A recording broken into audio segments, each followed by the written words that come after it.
Hey everybody, Madison here with Health by Ratio, and in this video, we are going to talk about how to squat correctly, specifically for knee, hip, and back health. And we're covering this because squats are one of the most foundational movements that we do. Now, a lot of times we associate squats with the exercise squats, where we're actually holding on to weight while we're doing a squat, or we have a barbell on our back or something along those lines. And for those of us that have knee, hip, back related issues, we're often told don't do squats anymore. But that's not the right mindset to have around it, because we squat every time we sit down or we stand up. And we squat every time we squat down to pick something up off the ground, like some groceries or our kids or whatever. Like, squats are something that we do dozens of times a day, and it's a natural and foundational motion that we're supposed to go through. It's more about squatting properly. Now, should all of us be trying to squat hundreds of pounds on our back? No, that's not that. But we should all be able to do some type of body weight squat. It just needs to be done mechanically correctly so that we avoid unwanted tension and pressure into the joints. We want to keep this activation coming from our quads and our glutes and our hamstrings, our core active, and all that good stuff. And one of the most prevalent things that this is actually one of the most prevalent things that we assess on our free video assessments that we offer everybody. We take a look at the squat pattern along with another dozen different motions and ranges of motion. But one of the things that we start with is a squat pattern for this very reason.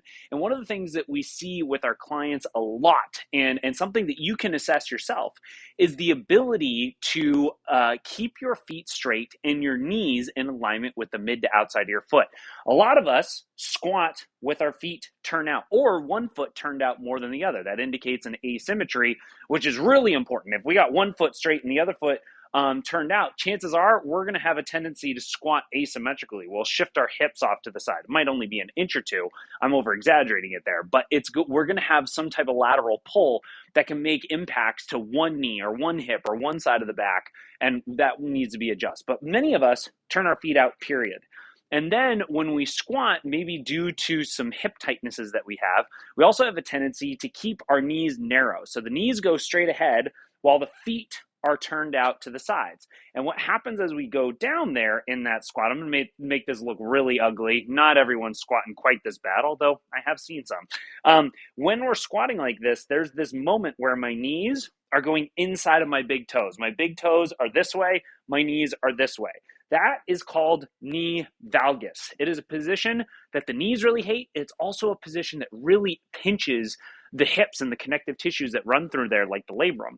And if we're asymmetrical, where one foot is doing one thing while the other foot's doing another thing, that can be putting tension on our SI joints, on the vertebrae in the back, all kinds of stuff.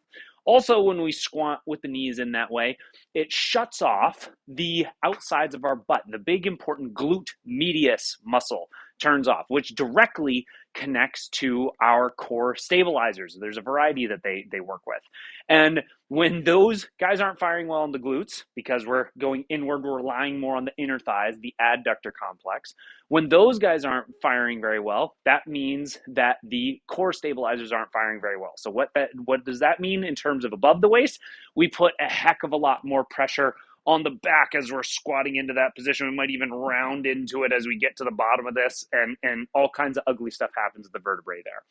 In theory, though, what we should be doing is we should have the capability to get our feet pointed straight. And obviously I'm about hip width apart here. And as I squat, I want my knees to stay in alignment with that mid to outside of my foot as I'm squatting down. Now, I have a chair, my coffee table type thing behind me, so it's preventing me from getting very low. But that's how, in theory, we want to squat. Knees straight, feet straight, knees are in alignment with that mid to outside of the foot. That keeps our tension in the entire glute complex. That allows our core to activate. Our quads still work. They're just not overtaking what's supposed to also be assisted by that glute complex. So how do we do this? What's going on with the body when we can't? Like, we keep trying to keep the feet straight, and every time I do it, I do a few squats and my feet turn out, and I'm not able to actually do that. Well, often that means that there are some tightnesses in and around that ankle. Potentially the bottoms of the feet, the plantar fascia line, that can be impacted, especially if we got some plantar fascia symptoms. That's a common theme. But then also everything along this backside of the lower leg can be really tight. So if we're seeing that the feet are turned out like crazy, one thing that we probably want to look into is doing some trigger point and stretching, or foam rolling and stretching, to this calf muscle and the Achilles and the little guys like the soleus and peroneal and posterior tib, all that kind of stuff. And again, this is stuff that like we assess and look at with you on our free video assessments, and we'll tell you, yeah, this is exactly what you need to do, and this is how frequently to do it each week. But we want to try to potentially foam roll into this guy, find those hurt so good tensions. It might be straight onto the calf. It might be if I turn my foot out to the side. It might be more along that lateral edge. It might be on the inside edge. I can turn my foot in and work on the inside edge of that lower leg. Anywhere I find that hurt so good tension, it might be all over. There might be tons of spots to work through. We want to commit to one at a time and just breathe into it, release and relax into it, get that thing a little bit more mobile. And then we can complement that with some good calf stretching, pulling the toes up toward the shins. We can bend the knee a little bit and get more into the soleus there, but we want to get that ankle opened up so that when we do our squat, we can keep the feet a little straighter with this angle at my ankle here.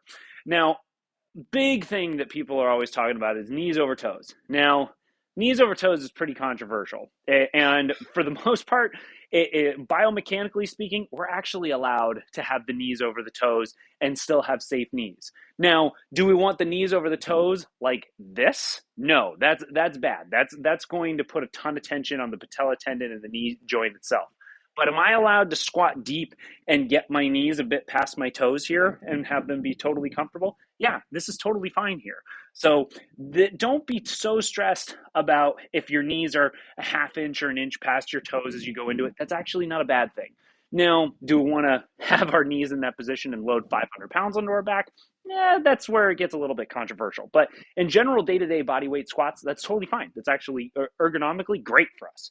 Now, or I should say biomechanically great for us. So another thing that we want to potentially explore, though, is hip external rotation. If our hips are really tight, which we can assess pretty easily by grabbing a seat and trying to cross one ankle up over the other knee. How open am I? Is my knee way up here by my chest, or am I able to open this thing up? That can indicate how open my hips are when I get to that squat. Am I squatting narrow this way, or am I able to actually open up a little bit with those hips? And assess to both sides, because again, this is an example of where we could see those imbalances occur, where one side is nice and open and the other side is hiked up here, and there's this big difference between one side or the other. That can also contribute, like the asymmetries in the ankles, the asymmetries in the hips can be contributing to pulling us off to one side or the other. So if we see that, we can do things like a hip external stretch. We can sit like this and try to open up that tight hip.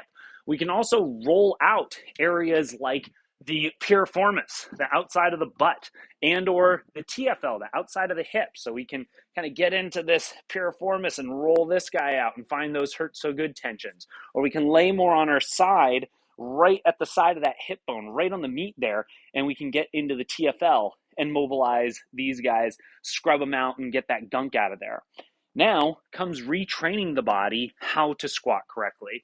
And this is where a lot of us drop the ball, because we'll do the right mobility techniques. We might foam roll, we might stretch, and we might do some good isolated exercise. We might do a ton of glute bridges or clamshells. We might do some core work like side planks and bird dog to wake up the core, all that good stuff.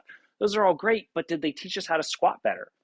I would say no, because we actually need to practice squatting correctly for our body to reprogram this central nervous system to fire our glutes and our core the way we want to and keep our knees and our hips and our back in a healthy position. So our favorite way to do this, almost every single one of our clients starts off with this. As soon as they're ready for functional movements, some of them need kind of foundational kind of safer, localized glute and core exercise or whatnot appropriate to them, like glute bridges or clamshells, whatever. But as soon as someone's ready for it, we have them start working through assisted, what we call sumo squats. Now, most sumo squats are done with the feet turned out, and then you try to push the knees out. For this sake, because we're trying to train the ankle range of motion, we tell our clients to get hip width apart with their toes pointed forward. But then they're going to try to squat with pushing their knees as wide as they can as they go down. They're trying to get those knees outside of the pinky toe so they feel this nice stretch in the inner thigh. Now, how they can do that in an assisted way, though, because that can be challenging if we don't quite have the range of motion just yet, is we can hold on to something supportive. So I can use this post here, get nice and close to it, and then as I squat, I'm going to let myself sit back on my butt so that by the time I get to this chair level, it's like I'm floating in a chair. If I let go of this thing, I'd fall backwards, obviously. So I want to be able to kind of free float like I'm in the chair. And here I have my feet straight. I can push my knees nice and wide past my toes. Now I want to make sure my back is nice and neutral. My shoulders are pinched back a little bit. I'm not going to let myself round here. I want to keep my core tight. And then as I stand up, I'm going to drive through my heels and squeeze my glutes as I come up, to use my glutes, to train my glutes to be the primary driver as I go in and out of this squat pattern. And I'm teaching my feet how to stay straight as I do it. And I'm keeping my knees in a really happy position. So my hips are opening up as I squat down. That's making them happy. And my core is active with my glutes, keeping my back nice and support and stable there. So that's a way of breaking down this squat, doing some mobility techniques to free up the ankles and the hips, and then retraining us through some regressed versions that are relatively safe with some support to retrain this squat. And then we can progress toward more advanced squats beyond, like whether it's body weight, whether it's using some light weights, resistance bands, or doing functional where we're picking things up and lifting them overhead, all that kind of stuff. But this is kind of the foundation that allows us to get to there.